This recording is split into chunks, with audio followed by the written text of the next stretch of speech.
Uplifting activities are very significant for keeping people motivated and going. In this busy in this busy world, we usually forget to devote time to ourselves. Your performance is greatly influenced by how you think. Hello, everybody. Hi. I hope you are very complete, good people. और मैं चाहता हूं कि आप मुझे सुन रहे हैं और सुनते चले जाएं। यतीम होना कोई बुराई नहीं है, और यतीम को यतीम कहना भी कोई गाली नहीं है। और यतीम होते हुए जब कोई बचपन में यतीम हो जाता है तो फिर उसको आगे बढ़ने के लिए रुकावटें तो बहुत आएंगी, क्योंकि सर पे हाथ रखने वाला कोई होता नहीं है और आगे बढ़ने के लिए रास्ते रुक जाते हैं। लेकिन यतीम लोग ही हमेशा बहुत ज्यादा तरक्की कर जाते हैं। क्योंकि क्यों, why, what's reason is that? Reason is कि वो अपने आप को बेसहारा समझते हैं, वो अपने आप को महरूम समझते हैं, वो अपने आप को टूटा फूटा समझते हैं। तो अगर वो इस चीज को जब थाम लेते हैं कि मैं तन्हा हूं, मैं अकेला हूं, मैं यतीम हूं, ऑर्फनेज पीपल में शामिल हो गया हूं और लोग मुझको यतीम कहते हैं, और वही लोग या तो तरक्की कर जाते हैं और या फिर जंगलों की तरफ रुख इख्तियार कर लेते हैं। हम मोटिवेटेड लोग, मोटिवेशन करने वाले लोग क्या कहते हैं? हम हर शख्स का सहारा बनने की जुस्तजू करते हैं। हर शख्स के आगे बैसाखियां बन के हम खड़े हो जाते हैं अपनी मोटिवेशन नॉलेज के जरिए, अपने इल्म के जरिए, और हम हर उस दुखी शख्स की उंगली को थाम लेते हैं और उसको कहते हैं तुम अपने आप को यतीम ना समझो, लिहाजा हमारी गुफ्तगू को सुनो और हमारी गुफ्तगू ही तुम्हारे लिए राहें बनाएगी, और तुम जिस सफर पे मुसाफिर बन गए हो तुम्हें बुलंदी तक हम पहुंचाएंगे। हम किसी को पैसा नहीं देते, हम दे नहीं सकते, हमारी औकात नहीं है इतनी, लेकिन हम अपने लफ्जों की जंग से दिलों में उतरने की जुस्तजू करते हैं। और जब हम दिल में उतर जाते हैं तो फिर हमारी कोशिश होती है कि कोई शख्स अपने आप को महरूम ना समझे, कोई शख्स खुद को यतीम ना समझे, कोई शख्स अपने आप को तन्हा ना समझे। जो तन्हा है उसके साथ मैं खड़ा हूं, जो यतीम है उसके सर पे हमारा हाथ है, जो खुद को मायूस समझ रहा है और किताबों को आग में फेंक दिया है और जिंदगी में अपने आप को तन्हा समझ के बस वक्त आने का इंतजार कर रहा है, कब आने का वक्त, जाने का वक्त आएगा। Never ever. हमारी बातों को गौर से सुने, हम आपकी काया को पलटने के लिए ही तो आ रहे हैं। और आप बार बार देखें इस YouTube चैनल को, डॉक्टर जलील असलम ऑफिशियल। मैं आया हूं आपके साथ हमदर्दी लेके, और मैं चाहता हूं कि आप अपनी लाइफ को बदल लें। जोसेफ कॉनरेड एक शख्स का नाम है। मैं मुख्तलिफ पर्सनालिटीज का इसलिए जिक्र करता हूं, आपको एग्जाम्पल्स देता हूं कि आप तन्हा नहीं है। आपसे पहले भी लोग तन्हाई में गुजरे, अभी भी तन्हाई में हैं और आगे भी तन्हाई में होंगे, लेकिन जो तन्हा होता है वही कुछ बन जाता है। जोसेफ कॉनरेड, कभी नाम सुना?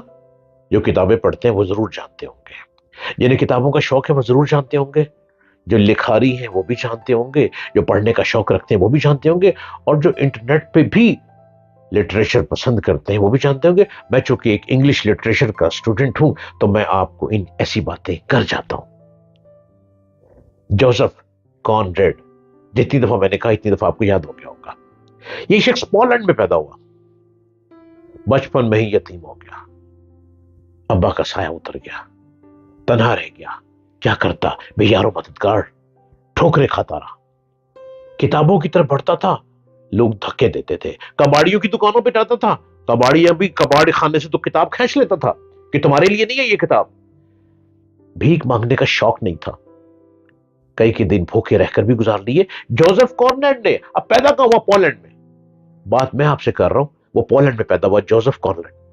जोसेफ कॉनरेड ये पोलैंड में पैदा हुआ और बचपन में ही बेचारा ऑर्फनेज चाइल्ड बन गया, यतीम बच्चा बन गया।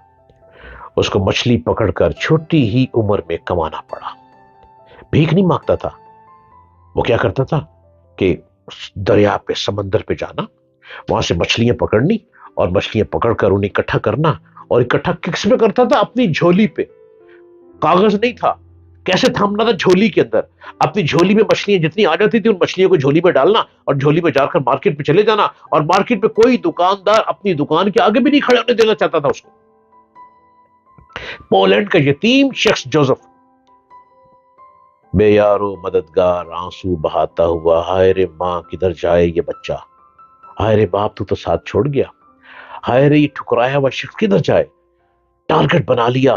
وہ جو جہاز پانی میں چل رہا ہے نا، شپ، یہ شپ پانی میں چل رہا ہے نا، اس کو ایک کیپٹن چلا رہا ہے، وہ جدھر چاہے اس کو موڑ لیتا ہے.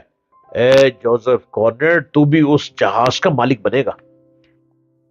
اور ارد گرد کے بچیرے اس کا مذاق اڑا کے کہہ لگاتے تھے، ارے تو یتیم ہے، تو جہاز چلائے گا، یہ شپ چلائے گا.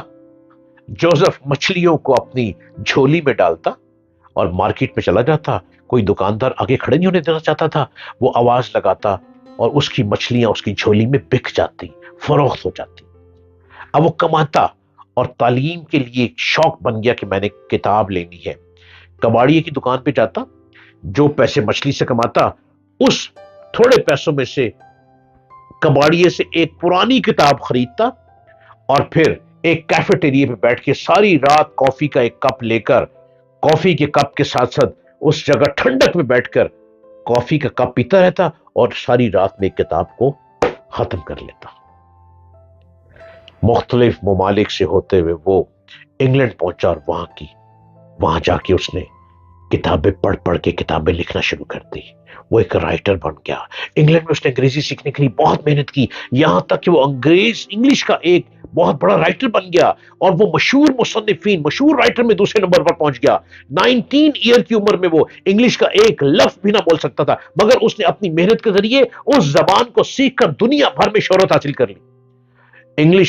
انگریزی اس کی مادری زبان نہیں تھی، مگر اس کی انگلش کی بکس انگلینڈ کے یونیورسٹیز کے سلیبس میں شامل ہے. برٹش لوگ کہتے ہیں کہ ان کے ٹیچرز کہتے ہیں کہ تم جوزف کارنرز کو ضرور پڑھو کیونکہ وہ بہت خوبصورت انگلش لکھتا ہے. اس مثال سے ثابت ہوتا ہے کہ محنت ہر چیز کا بدل ہے. آپ غریب گھر میں پیدا ہو کر بھی اعلیٰ تعلیم یافتہ بن سکتے ہیں. آپ غیر اہل زبان ہونے کے باوجود نئی زبان سیکھ سکتے ہیں. اگر آپ لوگوں کی نظر میں کوئی حیثیت نہ رکھتے ہو، پھر بھی آپ ایسی چیز لکھ سکتے ہیں جس کو پڑھنے کے لیے تمام دنیا والے مجبور ہو جائیں. یہ دنیا حقیقت میں مقابلے کی دنیا ہے، جہاں لوگوں اور قوموں کے درمیان بھی دوڑ جاری ہے.